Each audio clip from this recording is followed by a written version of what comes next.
simak tadi yang kita kelas itu adalah hal-hal atau nilai-nilai yang kita yakini bersama.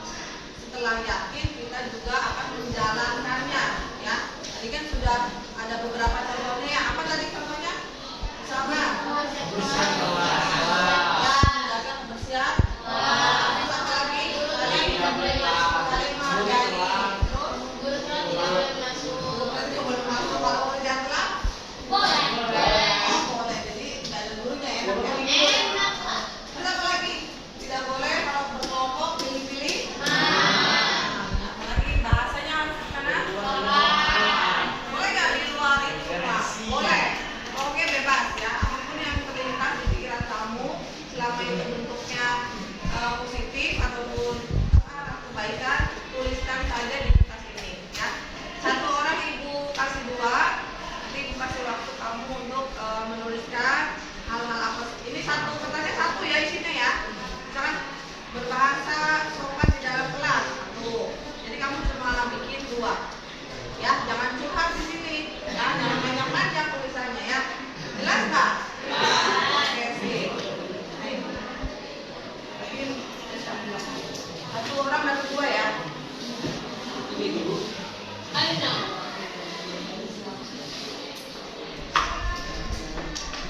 Ya, silakan dibagi ke belakang.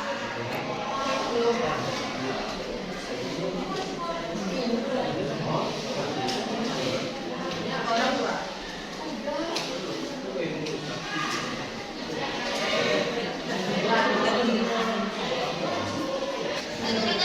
Yang kita satu nilai ya, ada 2 kertas. Ini apa ini?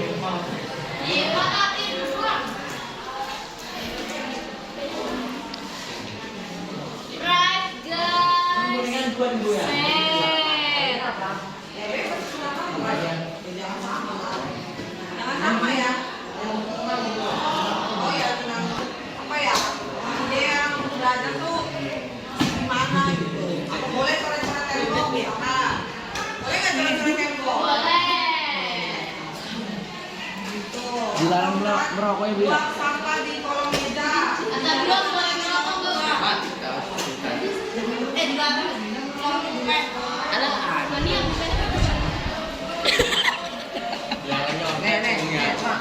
Apa yang nulen?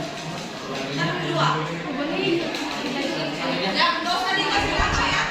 Yang belum kasih nama, yang sudah boleh tempel di papan tulis. Yang sudah boleh tempel di papan tulis. Dosa dikasih nama ya. Nanti kita dari sekian nilai kita menunjukkan dari beberapa nilai. Waktunya 2 menit lagi ya. 2 menit lagi ya. Yang udah boleh langsung ke depan. Yang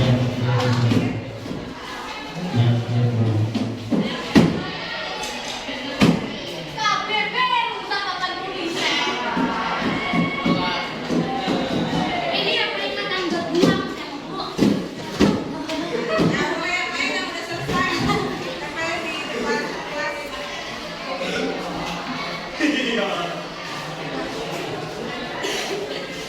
Ada dilarang friendzone. Siapa di depan sini? Besok hari. Next time. Apa lagi? Bukan cuma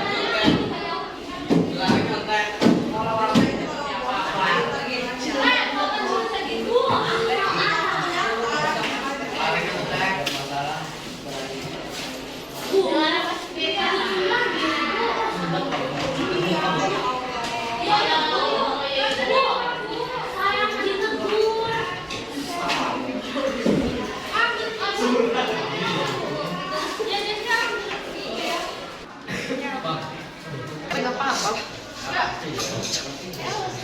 Tadi yang nyindir gua. Tidak boleh tidur saat jam pelajaran.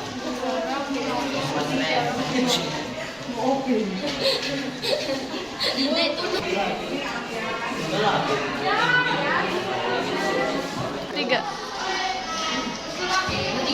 Jangan Ya, ada ini bahasa sopan dulu. Anjir. Sudah ada prak siapa yang nulis? Itu kan dulu nih, sana. Gila bang. Orang nyontek. Ini teman nih. Teman di tengah, teman di tengah. Oh, itu guru tuh. Tentang ini apa? Aturan. Galau malu. Apa ini galau malas pengen pitro? Sabi nih. Ini guru nih. Berarti gak pada mau piket itu kebersihan tuh. Iya. Teman banyak. Kok paling banyak itu, weh. Kadang-kadang. Nempel lagi. Oh, nempel lagi. Minta bohong. Nah, udah.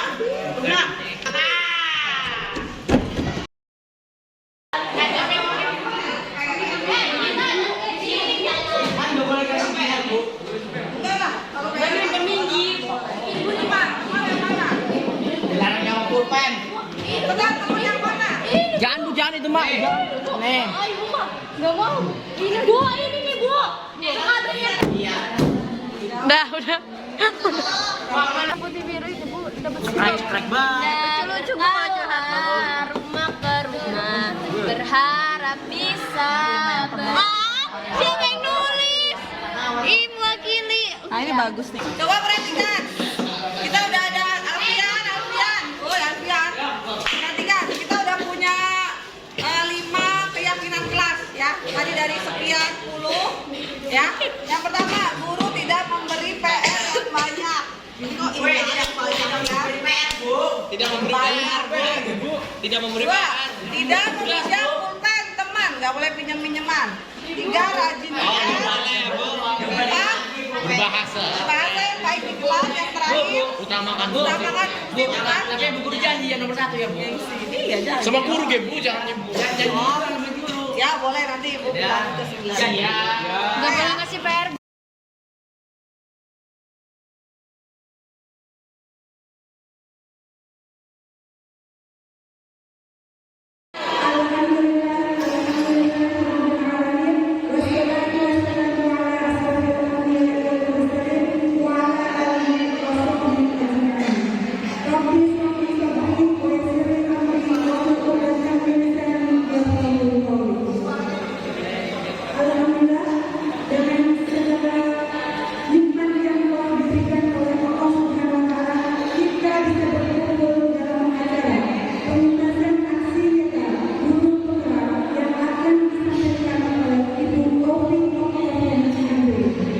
Sebelum kita mulai, marilah kita buka acara ini dengan membaca basmalah.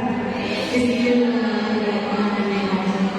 Selanjutnya, yaitu sambutan dari Ibu Kepala SMP Negeri 7 Jepun kepada Ibu Pelajaran disilakan.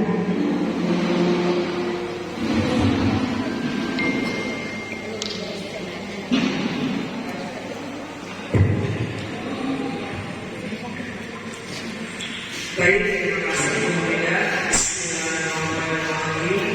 Assalamualaikum warahmatullahi wabarakatuh.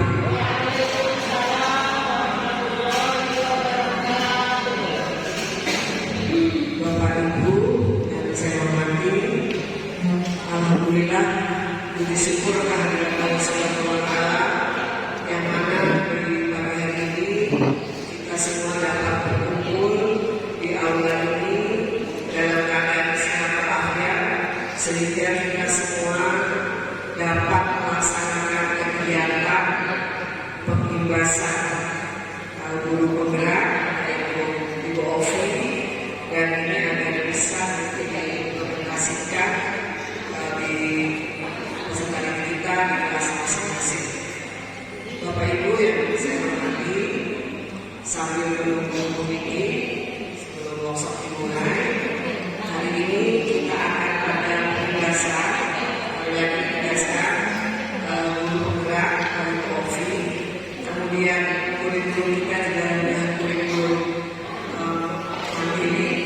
mandiri belajar ya. Untuk itu walaupun kurikulumnya mandiri belajar dan kurikulumnya tetap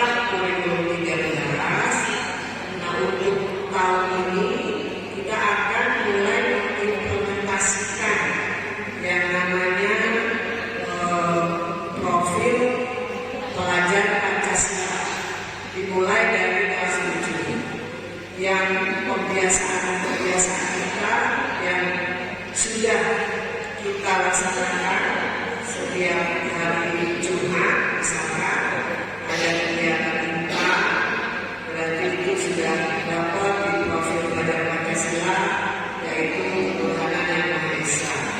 Kemudian juga kebiasaan kita seperti Jumat bersih, kemudian juga kreatif, kemudian juga satu lagi intan ya, sehat, satu lagi sehat.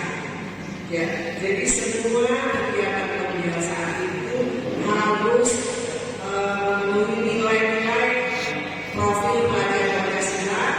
Kalau nggak salah itu yang pertama itu nilai-nilai Belajar Pancasila itu ketuhanan yang Maha Esa, kemudian gotong royong, nasionalisme, kemandirian, satu lagi berkebinekaan. Nah, nanti ini yang nilai-nilai profil Belajar Pancasila yang ini nanti itu dikaitkan dimulaikan di kelas. Misalnya belajar sebelum mulai belajar berdoa, berarti sudah diterapkan di ketuhanan yang Maha Esa. Kemudian sesudah belajar masih dulu menyanyikan lagu Indonesia Raya yang wajib dan sudah menanamkan nilai nasionalisme. Kemudian kebiasaan yang lain selain juga sudah yang di sekolah itu seperti sebelum salam dan lain sebagainya yang sudah kita lakukan di sekolah kita. Jadi hanya tinggal dikuatkan oleh nilai karakter profil Belajar Pancasila yang nanti akan disampaikan oleh Bu Ovi terkait dengan guru penggerak, dan kita doakan semoga ini pembahasannya itu bermanfaat untuk kita semua dan dapat diimplementasikan kepada peserta kita semua, dan peserta kita semua memiliki karakter yang hebat dan luar biasa. Amin ya rabbal alamin. Terima kasih. Akhirul kalam wabillahi hidayah. Wassalamualaikum warahmatullahi wabarakatuh. Waalaikumsalam warahmatullahi wabarakatuh. Terima kasih kepada Ibu Kepala Sekolah yang telah memberikan sambutan. Selanjutnya di acara ini yaitu aksi nyata dari guru penggerak oleh Ibu Ovi Oktavia MPD. Kepada Ibu Ovi di sini.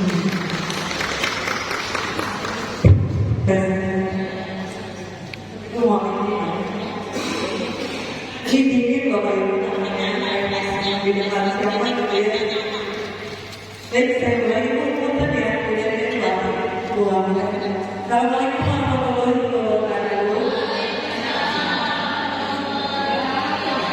Ya, alhamdulillah pada acara ini berkat nikmat sehat dan nikmat iman Allah Subhanahu wa taala kita masih berkumpul di tempat yang penuh keberkahan ini.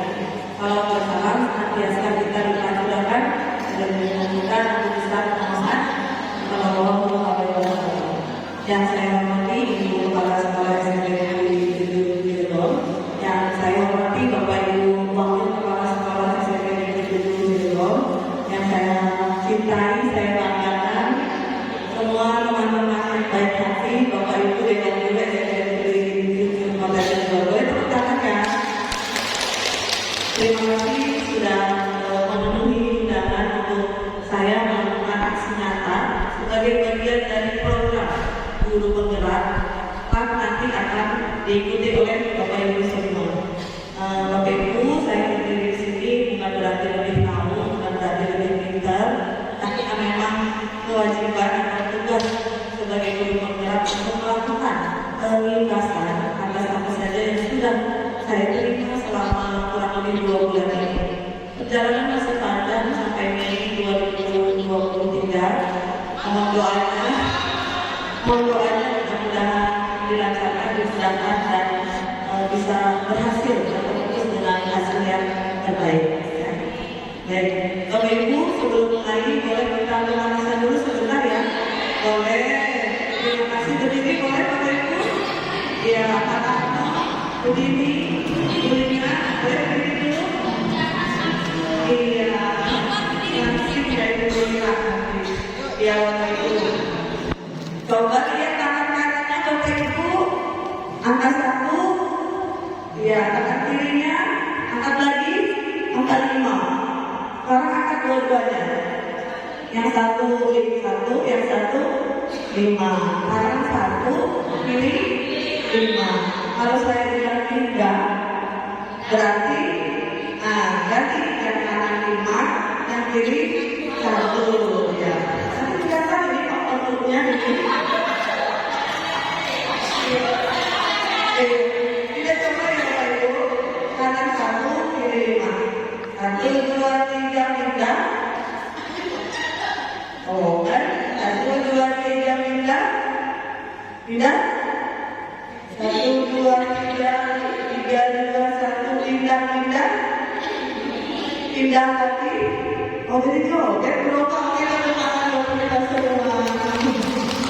Terima kasih oleh kembali. Nah nanti SDR kita ada di materi dari Bapak dan Ibu pengawas saya.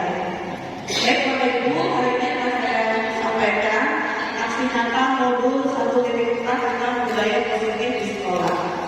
Anak-anak kita menurut Ki Hajar Dewantara itu bukan kayu yang bisa ditahan itu sesuka kita, bukan juga batu yang bisa ditahan hasilnya sesuka kita. Tapi anak-anak kita ini Bapak Ibu, menurut Ki Hajar Dewantara itu sekolah ini adalah kebun, dan setiap anak adalah benih. Artinya benih, kalau benihnya jagung, tumbuhnya akan menjadi jagung, tidak mungkin jadi padi. Kalau benihnya padi, tumbuhnya juga akan menjadi padi. Jadi Bapak Ibu jangan pusing lagi, kok si A ini nggak bisa matematika terus-terusan, kok si B ini nggak bisa bahasa Indonesia terus-terusan. Karena memang kecerdasannya majemuk, kecerdasannya asli ya. Walaupun memang secara kuliah kita kadang suka gemes ya Bapak Ibu ya, pengajarnya udah pol-polan tapi hasilnya kurang puas. Baik Pak Satu, boleh langsung. Ini operator kita sampai tujuh. Lanjut Pak Satu.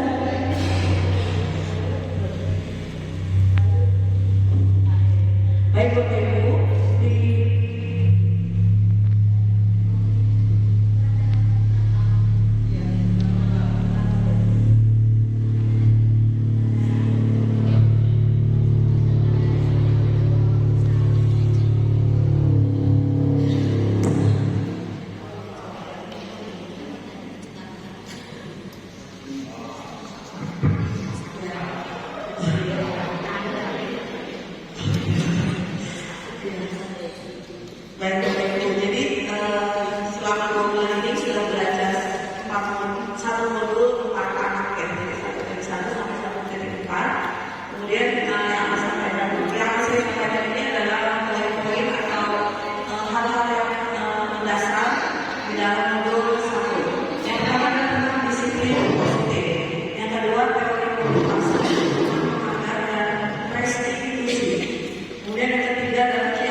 punya prinsip, punya nilai-nilai kebajikan yang universal, itu sebetulnya tidak akan memiliki pengaruh apa-apa. Sekeras apapun pengaruh yang datang dari luar ya, seperti itu. Ada? Nah, ini adalah berhubungan dengan teori kontrol guru. Ya. Kadang-kadang guru itu merasa bisa mengontrol siswanya, padahal itu namanya ilusi kontrol. Artinya anaknya nurut ketika ada gurunya saja, ketika gurunya tidak ada, ya kembali lagi ke perilaku aslinya ya. Nanti proses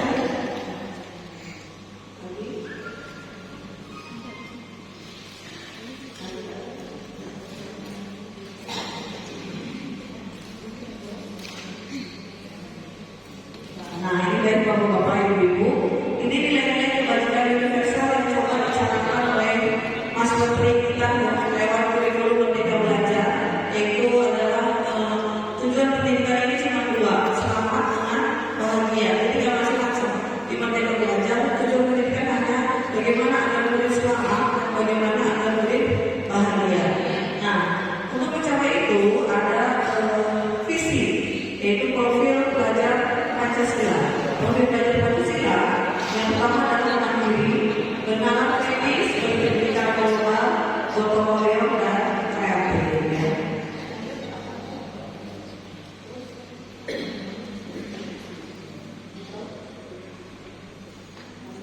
Oh ini sebentar. Kemudian Bapak Ibu, pernah nggak kita anak-anak saya bisa nanti dikasih hadiah? Pernah nggak Bapak Ibu seperti itu? Nah, kita merasanya itu adalah motivasi ya, tapi ternyata itu tidak efektif. Ya, ada istilah didukung oleh penghargaan. Jadi Bapak Ibu harus berhati-hati menguji siswa atau memberi siswa kepada siswa, karena itu ternyata dampaknya kurang baik. Kurang baiknya bagi siswa itu sendiri, juga bagi teman-temannya. Ya, salah satunya adalah mematikan kreativitas. Jadi teman-temannya beranggapan seperti ini. Nanti juga mengira yang dapat hadiah, nanti juga mengira yang dipuji sama guru. Kita menjawab benar juga akan dipuji sama guru. Nah, ini salah satu contohnya.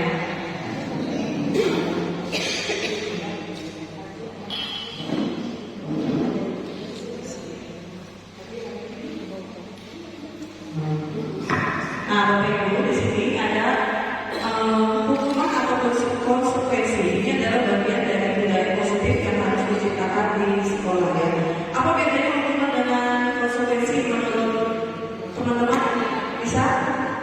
Ada hukuman, ada konsekuensi. Kira-kira apa ya bedanya? Kalau hukuman kira-kira menyakiti nggak? Menyakiti nggak kalau hukuman?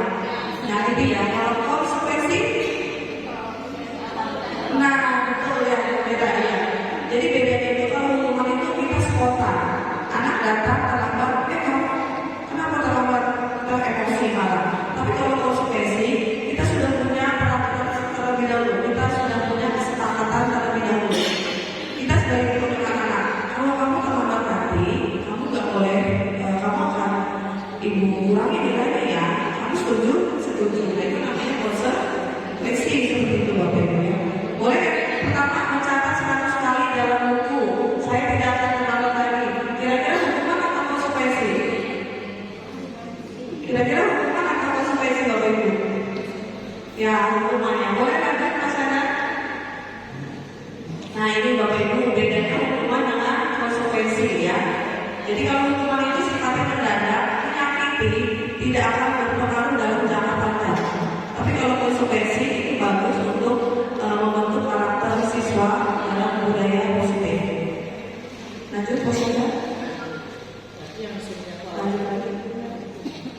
Nah, ini Bapak Ibu mungkin ini yang akan saya sampaikan poin yang utama tentang restitusi. Ya, ternyata Bapak Ibu restitusi kita itu adalah proses penciptaan kondisi bagi murid untuk memperbaiki salah mereka sehingga mereka bisa kembali pada kelompok yang dengan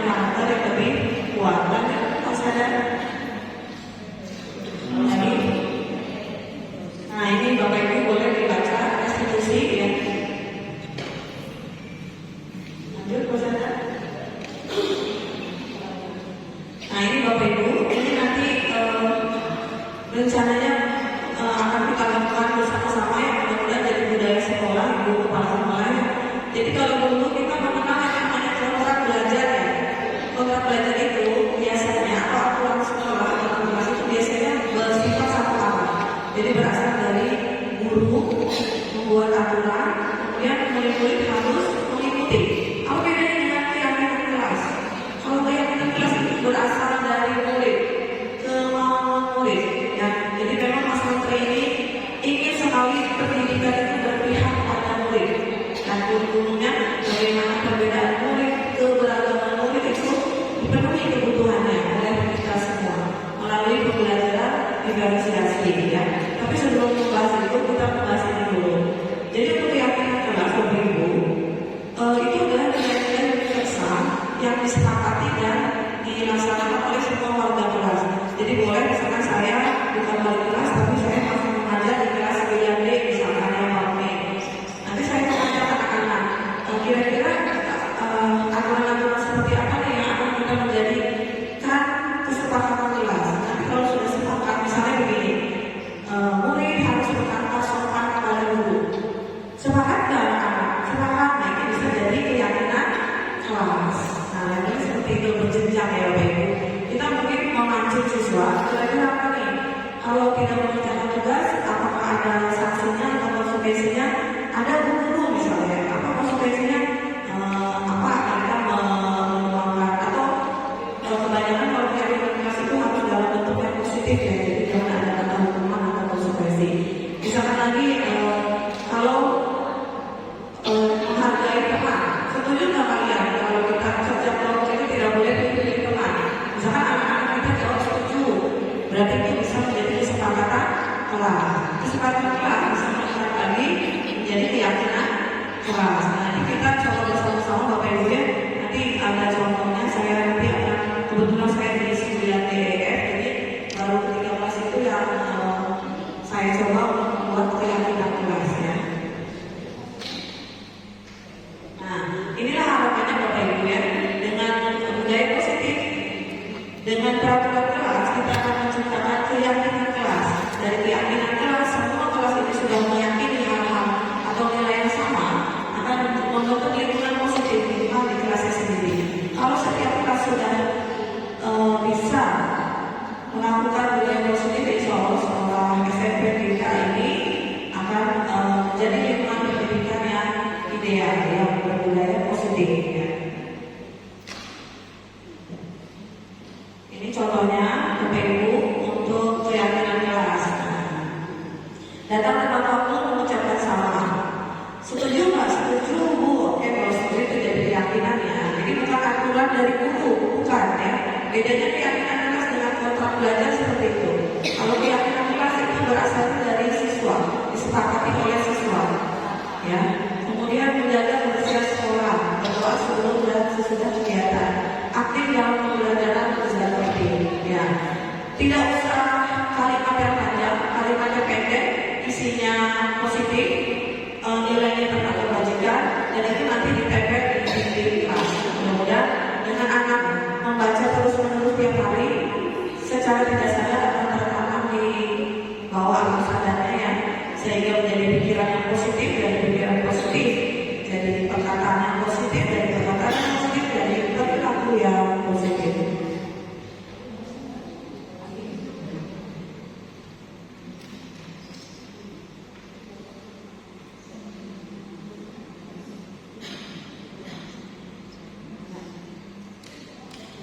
Nah ini satu lagi Bapak Ibu tentang posisi kontrol guru.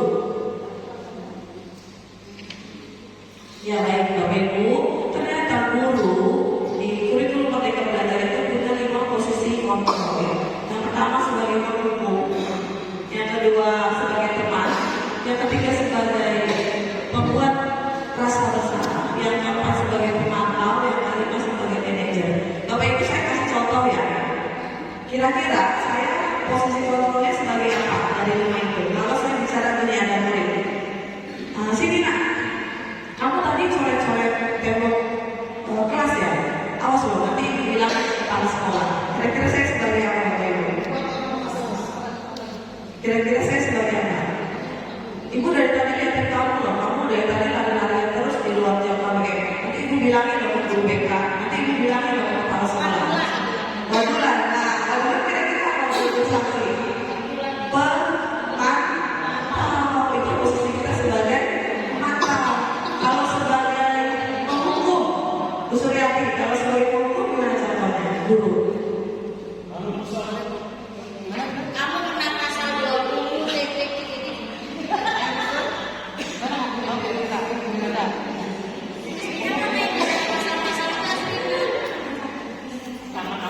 Misalnya, yang contoh yang sering di sini ya, kalau ada anak suruh langsung bersihin aula. Nah, itu berarti posisi korban kita sebagai Atau kan misalnya, kamu nggak piket silakan lari di lapangan. lengkap ya kita ya.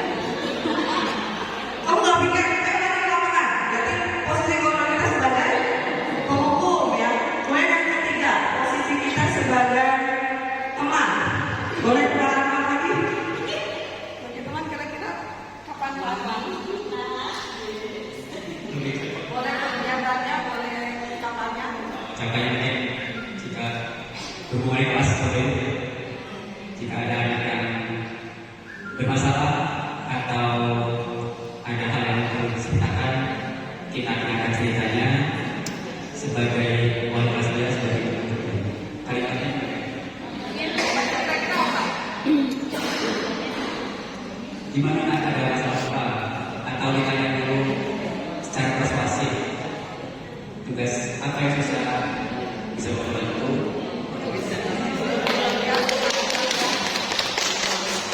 Yang boleh yang pengalamannya sebagai teman. Kemudian yang keempat, sebagai apa ya dulu, membuat rasa bersalah. Membuat rasa bersalah kira-kira seperti itu. Bu Amal, kamu untuk sanksi. Bisa nih. Ya, ini murid merasa bersalah, namanya apa?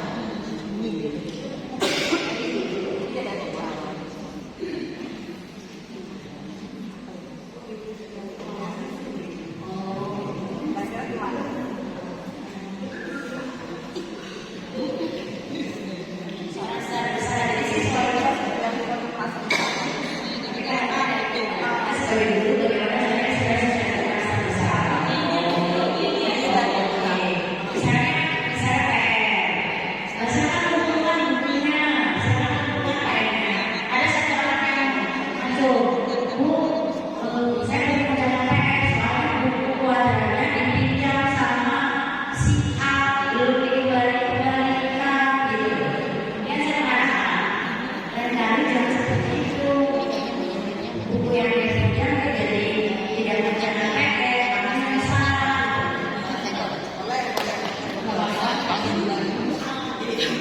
Jadi karena temennya, pasti kan ya, jadi kamu ya. Yang terakhir, kalau itu satu lagi saya belum nih. Sebagai manajer, wah ini paling top nih, posisi paling top yang harus kita terus sebagai guru. Kita bukan pemimpin sekolah, tapi kita ini pemimpin pembelajaran. Kita ini pemimpin di kelas. Artinya kita harus punya sifat atau manajemen perilaku kita sendiri. Nah, posisi guru yang paling utama, yang paling top, ya itu adalah sebagai manajer. Kira-kira gimana guru?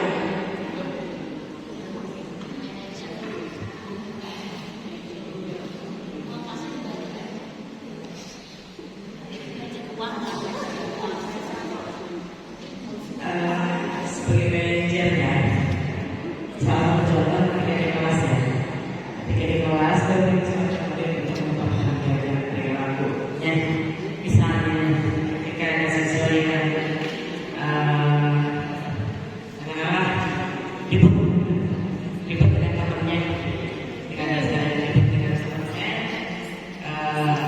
ini pernah terjadi ada siswa di kelas ketika ada kursi rebutan tentang posisi satu, dan itu sampai emosi ya, sampai emosi di kelas saya di halaman D waktu itu sampai anak emosi antara laki-laki dan perempuan, masing-masing tidak bawa maaf, mau duduk posisi pinggir. Akhirnya saya panggil dua-duanya, apa masalah sebenarnya? Akhirnya dia saya tidak ada posisi ini, saya bilang tanya kenapa ada sendiri, apakah bisa tidak berubah? Saya coba kira-kira solusinya seperti apa? Kalau lihat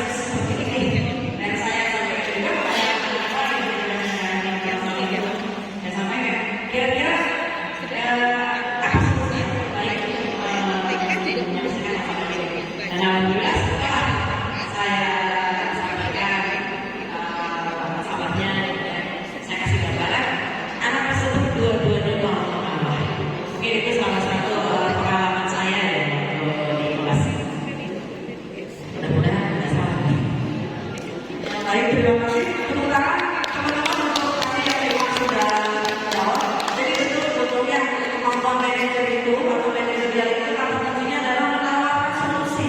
Jadi jangan cuma nyalain orang, jangan cuma kok sudah begini hasilnya tidak sesuai, kamu yang salah, jangan salah ya. Mungkin kita yang nggak bisa jadi manajer ya untuk murid-murid kita sendiri. Apa kata kunci dari manajer itu tadi adalah memberikan atau menawarkan solusi ya.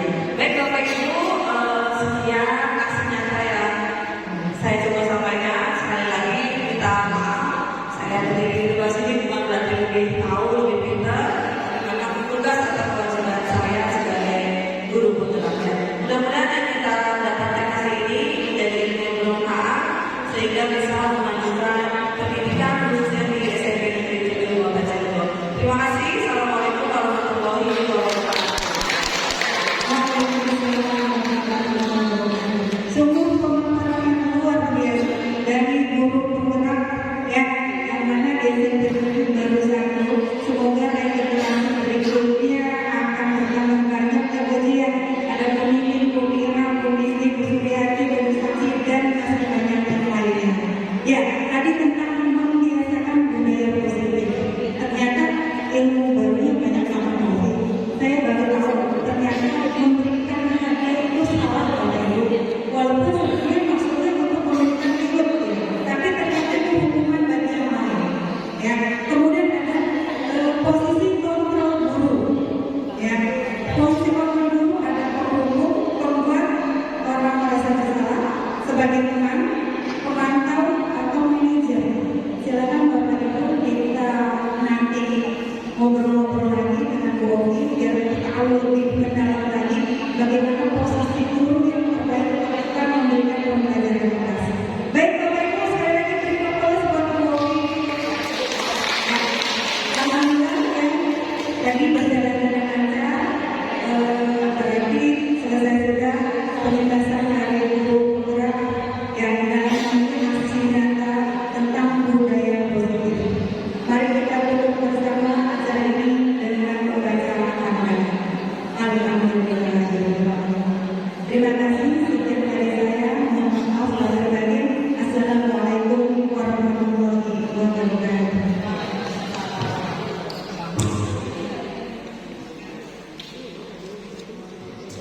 Ya, sambil bertemu Ibu. Oke, terima kasih. Assalamualaikum warahmatullahi wabarakatuh. Nama saya Niki Noberta, saya adalah pengawas pembina dari SMP Negeri 7 Cilegon. Dan saya selagi melihat atau mendampingi guru Ibu Ovi Oktaviani sebagai salah satu calon guru penggerak angkatan 6 yang sedang melakukan pengimbasan budaya positif. Dan dari hasil pengamatan saya bahwa Ibu Ovi dan juga guru-guru sudah melakukan dan menerapkan tentang budaya positif. Yang saya lihat seperti adanya 5S, senyum, salam, sopan dan santun. Setiap pagi guru-guru menyambut siswa. Kemudian ada juga Jumat Intak, Jumat Bersih, Jumat Sehat. Kemudian ada juga upacara yang dilakukan setiap Senin. Kemudian ada literasi 15 menit sebelum masuk pembelajaran. Dan banyak sekali kegiatan-kegiatan yang dilakukan di sekolah SMP 7 ini terkait dengan keberadaan Bu Ovi yang sebagai guru penggerak. Yang saya sudah lihat perubahannya adalah dalam melakukan sebuah permasalahan siswa, Ibu Ovi dalam menanganinya sudah menggunakan segitiga restitusi. Dan juga saya melihat dari beberapa kelas sudah ada kesepakatan kelasnya. Tentu saja kesepakatan ini dibuat dari adanya budaya positif yang berasal dari kesepakatan anak-anak dalam kedisiplinan mereka. Itu saja, terima kasih, semoga bermanfaat. Assalamualaikum warahmatullahi wabarakatuh. Bismillahirrahmanirrahim. Assalamualaikum warahmatullahi wabarakatuh. Perkenalkan, saya Hajah Naziah Tamay MPD selaku Kepala Sekolah SMP Negeri 7 Kota Cilegon ingin menyampaikan testimoni terkait dengan guru kami Ibu Ovi Oktaviani sebagai calon guru penggerak. Tentunya hal-hal budaya positif yang sudah dilakukan di sekolah kami atau pembiasaan seperti senyum sapa salam, menyambut kedatangan siswa, kemudian juga literasi sebelum KBM dimulai selama 15 menit, kemudian juga ada tadarus itu dimulai sebelum KBM, kemudian juga upacara tiap hari Senin, kemudian di hari Jumat itu ada Jumat Intan, ada Jumat Sehat, ada Jumat Kreatif, dan ada Jumat satu lagi adalah Jumat Bersih. Itu budaya-budaya yang sudah kami lakukan di sekolah kami SMP Negeri 7 Kota Cilegon. Semoga dengan adanya guru penggerak ini bisa lagi mengembangkan sekolah kami SMP Negeri 7 Kota Cilegon lebih maju dan sukses. Terima kasih. Akhirul kalam, wabillahi taufiq wal hidayah. Wassalamualaikum warahmatullahi wabarakatuh. Assalamualaikum warahmatullahi wabarakatuh. Perkenalkan, nama saya Hamidah, guru BK SMP Negeri 7 Cilegon, teman sejawat dari Ibu Ovi Oktaviani MPD. Saya sangat terkesan dengan materi pengimbasan tentang budaya positif yang disampaikan oleh Ibu Ovi Oktaviani. Apa yang disampaikan oleh Ibu Ovi menambah wawasan pengetahuan tentang paradigma baru dalam proses pembelajaran agar berjalan lebih baik dan lebih menyenangkan. Dalam penerapan budaya positif, memberikan penekanan pada murid tentang budaya positif, disiplin positif, motivasi, hukuman, penghargaan, dan restitusi, serta kesepakatan kelas yang semuanya itu bertujuan untuk menumbuhkan motivasi intrinsik dalam diri murid untuk menjadi pribadi yang bertanggung jawab, berbudi pekerti luhur, dan berakhlak mulia. Semoga materi yang diberikan oleh Bu Ovi dapat saya terapkan dan teman-teman di sekolah, sehingga materi ini betul-betul bermanfaat bagi kami. Sukses selalu buat Bu Ovi. Wassalamualaikum warahmatullahi wabarakatuh. Assalamualaikum warahmatullahi wabarakatuh. Nama saya Billy Radiowi Putri dari kelas 9G. Hari ini saya melakukan restitusi bersama Bu Ovi. Saya tahu kesalahan saya tidak menaati peraturan sekolah dalam hal seragam. Saya berjanji tidak akan mengulangi lagi kesalahan tersebut. Terima kasih. Izinkan kami, saya Eti Mudianisi, saya Ovi Oktaviani, ingin berbagi sedikit apa yang sudah kita peroleh di CGP tentang budaya positif modul 1.4. Modul ini kami peroleh 2 minggu, tapi insya Allah hanya sedikit saja yang karena waktu ya Bu Ovi ya. Baik, ibu-ibu, saran saya kalau ada dibuka CGP angkatan ke-8 segera ikut karena ilmunya bagus banget. Bukan karena mindset ingin jadi kepala sekolah atau pengawas, bukan, tapi luar biasa ilmunya. Ya Bu Ovi, setiap kita dapat materi, apaan tuh? Terus astagfirullahaladzim gitu ya. Ternyata kita belum jadi guru yang benar, belum jadi yang guru yang diinginkan sesuai diajar di Wanter ya, filosofinya gitu. Banyak introspeksi ya Bu ya. Betul.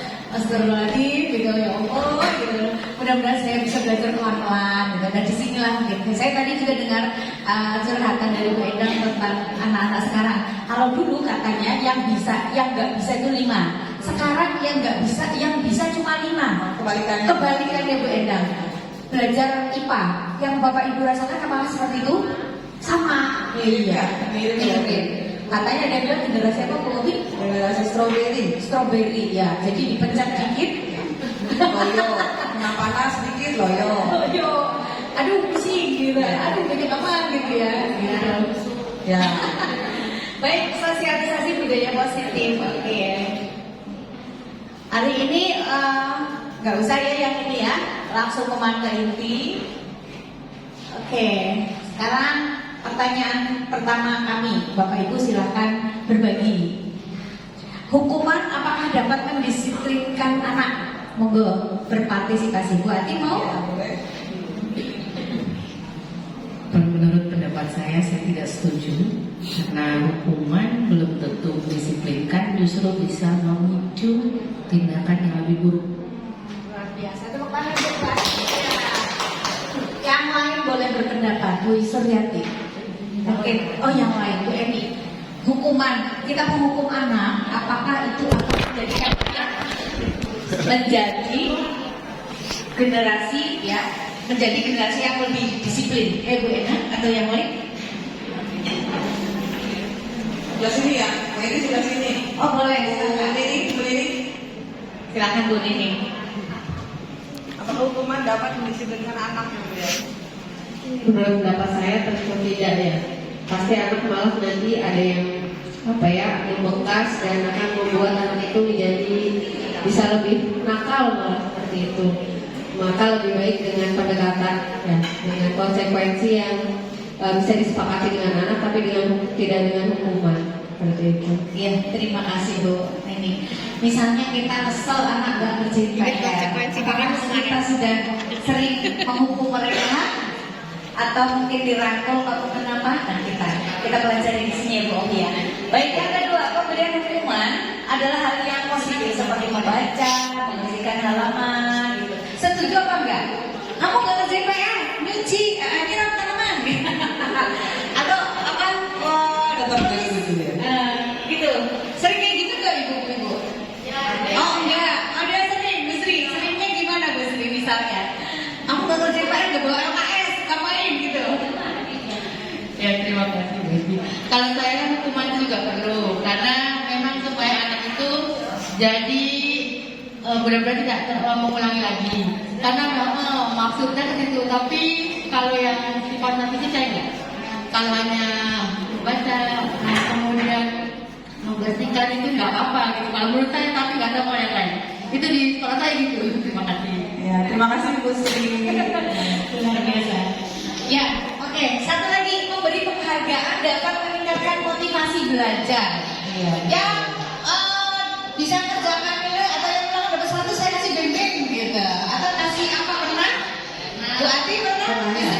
Bu Sri? Coba Bu Sri gimana ceritanya? Kasih apa Bu Sri? Saya kira penghargaan itu betul nggak Bu ya? Meningkatkan motivasi. Iya, meningkatkan motivasi betul atau enggak? Assalamualaikum warahmatullahi wabarakatuh. Waalaikumsalam. Selama ini saya ada bagian-bagian seperti itu, jadi memberikan penghargaan bagi yang mengerjakan soal dengan benar, bisa mengerjakan PR walaupun mengerjakan PR-nya itu salah. Oh gitu. Iya, asalkan mereka sudah berusaha. Kerja kerasnya ya. Yang saya hargai kerja kerasnya. Nah, ya sebenarnya sih sepele penghargaannya satu apa namanya ini? Pulpen. Atau kalau saya pas lagi punya permen. Tapi itu berarti insidental, mendadak. Ya tidak. Oh tidak. Tapi udah dirancang. Iya sudah. Oh gitu ya. Diumumkan ke anak-anak dulu. Apa enggak? Karena awalnya seperti itu diumumkan. Tapi setelah kesini karena merasa nanti kan saya dapat penghargaan, jadi lebih banyak sih yang mengerjakan. Walaupun tadi usaha sendiri, walaupun salah, itu tetap saya kasih penghargaan. Gitu. Terima kasih luar biasa. Tetap buat kita semua. Mantap. Ya. Berarti yang penting anaknya udah Usaha. Masalah benar salah sama anak. Baik. Oke. Ada Bu Suryati, satu lagi Bu Eti. Siap, mantap. Bu Suryati silakan. Terima kasih. Memberikan hukum kita jangan naif ya. Iya. Kita kan orang-orang dari kemarin-kemarin jangan. Mungkin teman-teman pada bilang aku masih kecil. Dengan catatan memberikan hukumannya tidak diikuti rasa dendam, tidak diikuti rasa amarah, tapi dirangkul, didampingi, dituntun, dibimbing. Oke, terima kasih. Sama-sama, luar biasa. Jadi pendapatnya agak berbeda Bu. Iya, masalah Bu ya. Oke, hari ini dicoba. Mudah-mudahan bisa ya semuanya. Ada di Sumber positif, penilaian jarak besar, teori motivasi, hukuman restitusi, keyakinan kelas, kebutuhan dasar manusia, kontrol dulu, dan terakhir adalah proses pilihan seterusnya. Jadi begini Ibu, ada yang saya sebut. Ada sebuah gambaran kalau guru itu bisa mengontrol murid. Kamu harus menurut saya. Gitu lah. Insya Allah kamu akan bisa. Misalnya, kamu, iya. Ya, kamu kalau menurut Ibu, insya Allah kamu akan sukses gitu. Yakin banget. Ya. Kemudian yang berikutnya ada sebuah ilusi bahwa kalau dikritik itu akan membuat orang menjadi merasa kalau orang itu bersalah ya, kita kritik nih, aku Ima gini gitu ya. Itu kita yang kritik itu merasa nanti Ibu itu akan karakternya berubah terus dan merasa menjadi lebih kuat gitu. Kalau gitu saya nggak ubah gitu. Ada sebuah ilusi itu bayangan seperti itu ya. Kemudian ada juga yang mengatakan bahwa semua yang positif, yang efektif itu pasti akan bermanfaat dari seseorang itu. Jadi saya menasihati kita sebagai orang tua merasakan anak banyak objek kayak gini. Yakin banget kalau itu katakan positif buat anak itu sebuah ilusi. Kemudian bahwa seorang dewasa berhak untuk memaksa siapapun gitu ya. Misalkan saya lebih tua akan memaksa yang lebih muda, atau kita guru akan memaksa anak kita. Senioritas punya itu di teori ilusi kontrol akan kita pelajari ya, bahwa sebenarnya ilusi-ilusi ini akan kita pelajari di teori kontrol ini. Ada sebuah teori awalnya itu kita menganut teori stimulus respon. Kemudian setelah dipelajari juga hasilnya, misalnya anak melanggar, terus kita paksa begini, apakah anak itu masih tetap melanggar atau ada perubahan? Rata-rata mereka masih melanggar. Kenapa? Karena di dalam diri sisi anak itu yang pertama tadi kita tidak bisa mengontrol orang lain. Ini teori kontrol. Jadi orang tua menasihati anak kita pun kalau di dalam hati anak ini tidak ada sebuah kekuatan dari dalam bahwa oh iya saya mau berubah, itu menurut saya nggak akan bisa. Jadi tugas kita adalah sebagai guru merangkul mereka dengan memberikan tauladan. Mereka akan melihat kita dan mereka akan menilai, aku mau kayak mama, saya mau kayak itu. Tapi dari anak itu kita nggak perlu nyuruh-nyuruh, kita nggak perlu ngomongin apa menghukum gitu. Orang tua tungguinnya. Nah itu proses, itu proses sayangku itu. Jadi kita sebagai guru tidak harus berbicara banyak sebenarnya, tapi dengan tauladan tingkah laku kita. Ayo nak disiplin, kita ini ya disiplin dulu ke sekolah. Ya guru aja harus dijemput, harus dijemput gitu. Jadi seperti itu diantaranya. Terus Bu Opi lanjutkan. Iya Ibu, jadi tadi di depan judulnya ilusi, bahwa ilusi itu apa sih Bapak Ibu? Nyata atau semu? Semu ya, ketika kita merasa bahwa anak ataupun murid ataupun siapapun yang lebih muda dari kita nurut di depan kita, tetapi ternyata ketika kitanya nggak ada, kembali lagi ke mereka ke perilaku yang semula atau perilaku aslinya, itu namanya ilusi ya. Jadi kita merasa oh anak ini nurut kok sama saya, ini murid-murid ini nurut kok sama bu gurunya, tapi ternyata ketika bu gurunya keluar dari kelas itu kembali ke perilaku semula ya. Karena memang apa? Karena memang perubahan bisa terjadi selama orangnya mau berubah. Siapapun itu, murid kita, anak kita bisa berubah selama keinginan berubahnya itu berasal dari dalam diri sendiri. Pengaruh dari luar itu sebetulnya tidak terlalu signifikan Bu Eti ya, kalau berdasarkan teori kontrol ya. Karena cuma diri kita yang bisa melakukan perubahan. Betul. Kita sebagai guru pun sama ibu-ibu, bapak-bapak. Jadi kalau dari intrinsik diri sendiri tidak ada, saya misalkan sebagai ketua FGP menghimbau teman-teman untuk ini, untuk itu, tapi dari diri enggak ya udah. Lewat. Sepertinya betul ya. Cocok katanya, cocok katanya. Ya, tapi kalau dari intrinsik masih tetap, ayo kita semangat. Aku bisa, ya bismillah. Kalau dari intrinsik kenapa aku enggak? Nah, dari masing-masing. Nah, masalah proses Bapak Ibu terbukanya kapan?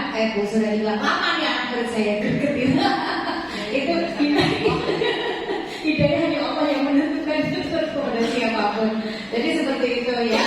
Kemudian tentang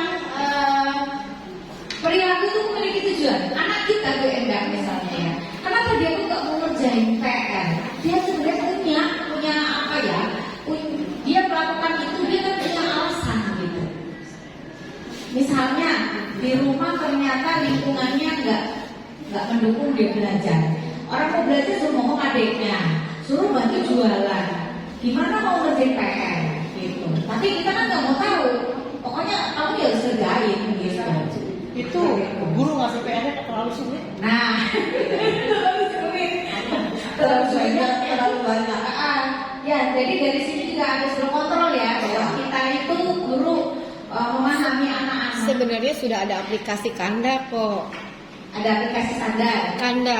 Jadi jawaban itu bisa dicari di situ. Cuma dia waktu untuk tahu ya itu tuh kadang-kadang kan setiap anak beda-beda. Nah, jadi di sini di budaya positif yang kami peroleh itu berpihak pada murid kayak gitu. Jadi kita jadi guru ya, Bu Obi ya. Itu ngapain sih kita ke sekolah? Insya Allah mengamalkan ilmu untuk murid gitu. Agar murid itu jadi lebih baik, jadi lebih hebat gitu. Ya, kok begitu. Lanjutnya Bu tentang ya, ini teorinya Bapak Ibu ya, tentang teori William Glasser ya. masih teori kontrol ya. Dari kontrol. Nanti Bapak Ibu akan mungkin model apa file ini akan saya bagi juga di grup, Bapak Ibu bisa baca bahwa nanti yang mendukung teori budaya disiplin positif itu ada 5 kebutuhan dasar manusia yang akan dibahas. Sebenarnya apa sih yang diinginkan kita semua, anak-anak juga sama gitu ya. Kemudian ada 5 posisi kontrol, teori motivasi dan makna disiplin gitu. Langsung ke makna disiplin aja Bu. Mulai. Disiplin itu belajar kontrol diri dengan menggali potensi kita agar tercapai tujuan mulia. Ya, agar seseorang yang kita inginkan berdasarkan nilai-nilai yang kita hargai. Bapak Ibu, kita sebagai manusia termasuk murid ya punya nilai-nilai kebajikan yang sifatnya universal, artinya diterima oleh siapapun di dunia ini. Contohnya misalnya kasih sayang, saling menghargai, tidak pilih-pilih teman, ya, berbahasa dengan santun terhadap guru. Nah itu adalah contoh nilai-nilai kebajikan yang sifatnya universal. Artinya kalau di sekolah saya bisa berlaku seperti itu, di sekolah lain pun harusnya bisa ya. Ketika itu sudah menjadi suatu komunitas atau ekosistem, itu nanti akan menjadikan budaya yang positif yang akhirnya bisa membentuk siswa-siswi kita memiliki rasa disiplin yang positif ya. Oke. Nah, ternyata yang namanya disiplin, teman-teman, itu dengan yang makna kita senang sehari-hari itu yang berada yang kita alami itu berbeda dengan yang Obi. Jadi inilah teman-teman, makna disiplin itu artinya ternyata belajar. Kamu suka melanggar disiplin, kamu nggak disiplin melanggar peraturan gitu misalnya. Ternyata disiplin itu maknanya belajar, belajar dari apa yang sudah kita lewati, misalnya seperti itu ya. Terus makna konotasinya adalah untuk menurut Sokrates itu ya, itu dengan disiplin diri. Disiplin itu dari diri sendiri ternyata ya. Jadi belajar tentang memanage, mengontrol kita sendiri, itu disiplin sebenarnya. Ya, kemudian namun di budaya kita makna disiplin telah berubah menjadi sesuatu yang dilakukan seseorang pada orang lain untuk mendapat kepatuhan. Padahal disiplin itu adalah belajar mengontrol diri sendiri. Aduh, bagaimana supaya tidak telat ini ya. Aku harus bisa setting lagi bagaimana supaya nggak sampai telat. Oh, aku bangunnya jam sekian, masaknya nanti jam sekian, itu udah di planning seperti itu. Iya. Kan konotasinya kalau kita dengar kata disiplin itu sesuatu yang tidak enak ya, sesuatu yang diatur apa sih kayaknya gitu ya. Ketidaknyamanan, konotasinya ke arah situ kalau disiplin selama ini. Iya, ketidaknyamanan bukan apa yang kita hargai ya, untuk mencapai tujuan yang mulia. Oke. Nah, Bapak Ibu pasti sangat kenal dengan profil proyek belajar Pancasila ya. Nah, itu kan ada 5 nilai-nilai itu ya. Yang pertama kan beriman pada Tuhan Yang Maha Esa. Itu di sini juga kan budaya positif. Saya yakin Bapak Ibu sudah ya. Sebelum belajar kita berdoa sama, sudah ya Ibu ya. Itu termasuk disiplin positif, budaya positif. Silakan kembangkan kembali. Kemudian apa yang berhubungan dengan iman dan apa? Jamaah sholat. Ada yang kan di sekolah ya, Ibu ya. Oke, kemudian ada lagi mandiri ya. Mandiri. Nah, ini nanti juga akan dikembangkan. Bernalar kritis, IPA banget ini Maya ya. Pasti ya. Kebinekaan global, gotong royong, dan kreatif. Oke, lanjut ke teori motivasi Ibu. Ya, ternyata seseorang itu melakukan sesuatu, berkata atau bertindak itu ada motivasinya. Motivasinya juga dibagi 3 level ya. Yang lower, yang middle, dan yang up ya. Menurut ibu-ibu silakan dicermati. Ya. Apakah level perilaku kita atau murid-murid kita itu ada di mana? Yang nomor 1, yang nomor 2, atau nomor 3? Nomor 1 Bu Ati. Yang lainnya? Kira-kira kalau murid tugas dari saya itu motivasinya apa ya? Iya. Apa takut dihukum? Termasuk saya juga. Nah, misalnya saya datang terlambat kan aku dobain kepala saya. Itu motivasi paling rendah ternyata ya. Ya Masya Allah gitu ya. Bukan melihat kalau bukan lihat ini tugas saya karena Allah. Waduh, tertingginya. Tapi itu ada nomor 3 Ada nomor 3. Itu maksudnya yang itu. Coba anak-anak Bapak Ibu tuh di asli realnya Mbak Neng coba nomor berapa Pak Neng? Bu Sri, Bu Ella, Bu Lela, tadi ya. Nomor berapa? 1, 2, 3. Nomor 2. Nomor 2 tuh berarti Ada pengen dipuji sama guru. Gitu ya, udah pengen. Jadi yang baik itu yang level paling tinggi. Tapi itu juga proses. Silakan kita. Kalau anak kita termasuk saya kalau itu baru di level 1, saya astagfirullahaladzim. Kan berkata dari astagfirullahaladzim. Ada banget nih itu arti takut digembok. Jadi kan kalau 50 digembok tuh kan malu banget di pinggir jalan ya. Jadi Oh, gitu enggak? iya sama. Jadi kenapa tuh?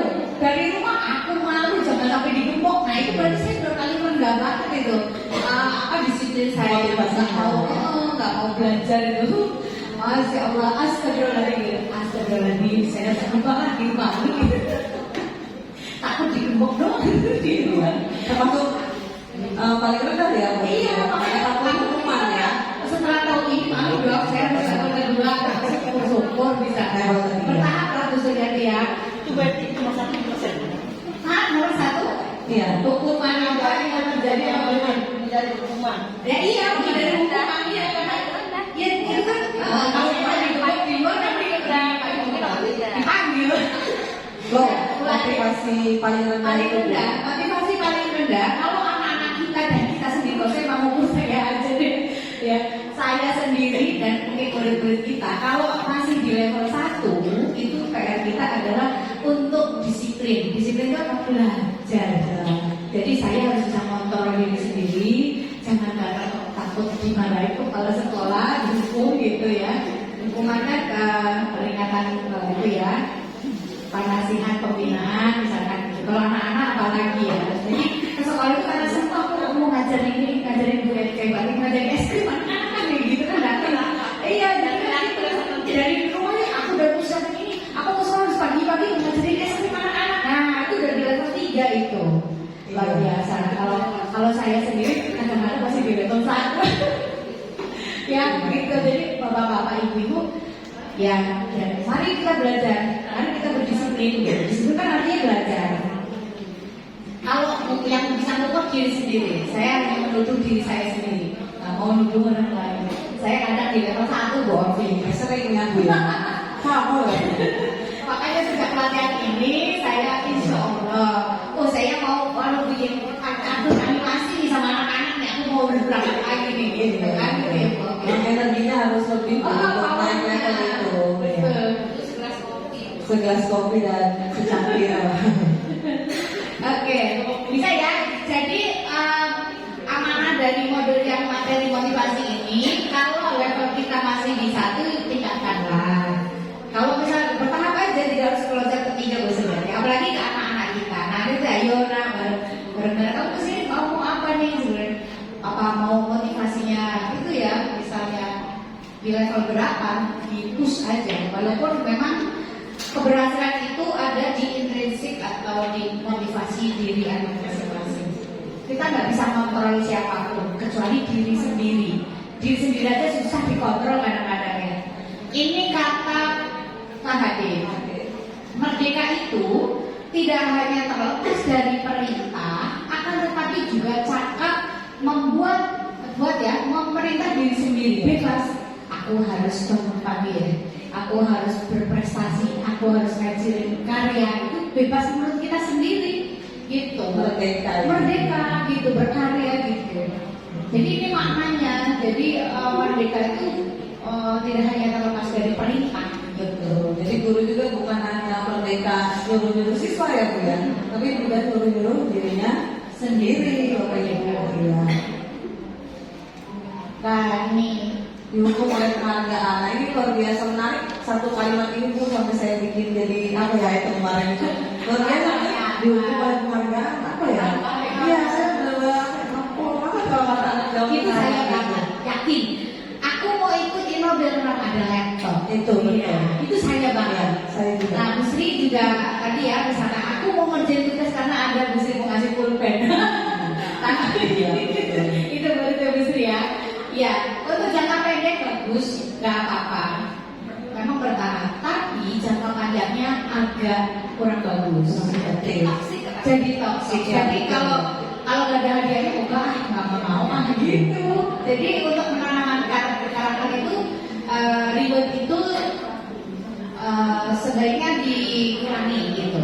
Walaupun memang jangka pendek hasil kelihatan ya, tapi untuk kedepannya kalau nggak ada penghargaan, nggak ada dinilai nggak Bu, nggak yang nggak dikerjain kadang-kadang seperti itu. Dan apa dampaknya tidak hanya untuk kepada diri yang bersangkutan Bapak Ibu ya. Jadi anak-anak yang sering diberi penghargaan tuh kadang-kadang apa ya merasa itu biasa saja, bukan lagi sesuatu yang istimewa. Dampak buat teman-teman ya, karena misalkan kok Bu Ati terus yang dipuji, akhirnya yang lain males lah. Nanti aja kelompoknya Bu Ati yang ngerjain tugas, kelompok kita ngerjain percuma nggak pernah dipuji sama Bu Upi misalnya. Itu.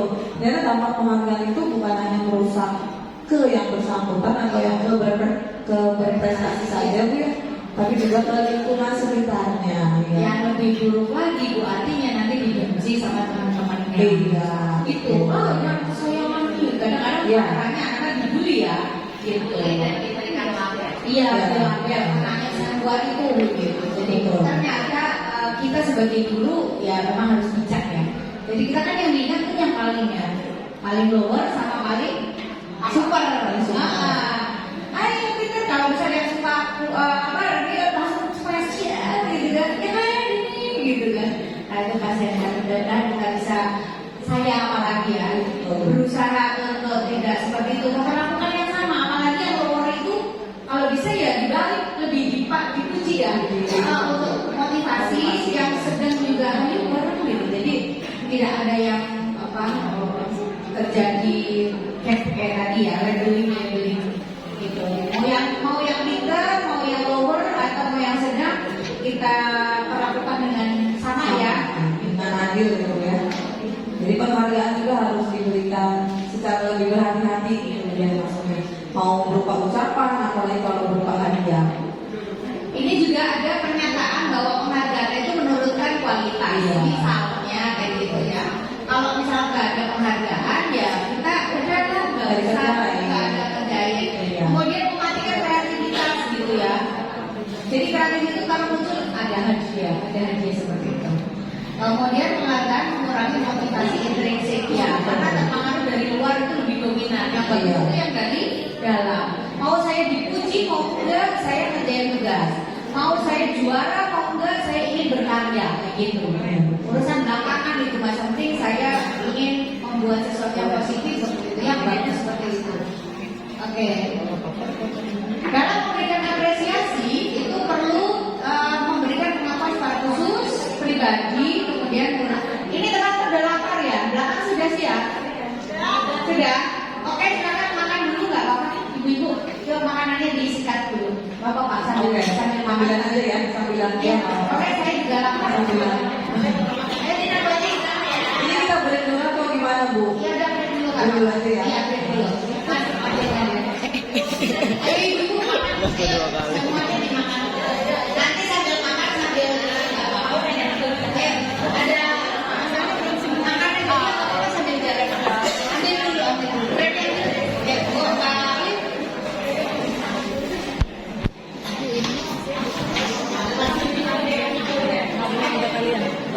Ini udah jauh tadi.